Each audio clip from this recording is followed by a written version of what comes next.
সকালে একটা সবজি বিক্রি হলো না। বিক্রি না হলে খাবার কেমন করে বাড়িতে নিয়ে যাবো আমি? কাকু সবজি নেবে? কি হয়েছে? আমার সবজি আছে না না গো। না আমি নিব না, পোকা ধরেছে। যা এগুলো ফেলে দিয়ে আয়। যত সব। কি হচ্ছে ওখানে? আমার সব সবজি ফেলে দেবে। আমার মা এসে কেমন করে কিনবো? কি হয়েছে বাবু, সবজি বিক্রি করছো কেন তুমি? আমার মায়ের খুব শরীর খারাপ।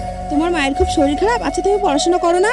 না, মায়ের তো খুব শরীর খারাপ। তারপরে চিকিৎসা করতে অনেক টাকা লাগবে। এই সবজি বিক্রি করছি। আমার মা তো আমাকে স্কুলে ভর্তি করে পারবে না। হ্যাঁ গো, বাচ্চাটার কত কষ্ট। আচ্ছা আমি তোমার সব সবজি কিনে নিলাম, আর এই যে টাকা দিলাম এই টাকা দিয়ে তুমি তোমার মায়ের চিকিৎসা করো। হ্যাঁ এখানে অনেক টাকা আছে, আমি এগুলো টাকা নিব না। না না বাবা, টাকাটা নিয়ে নাও, পরের দিন আমাকে দিয়ে দিও। আচ্ছা, নিতে হবে কিন্তু। ঠিক আছে, এতটুকু বাচ্চা কত সৎ।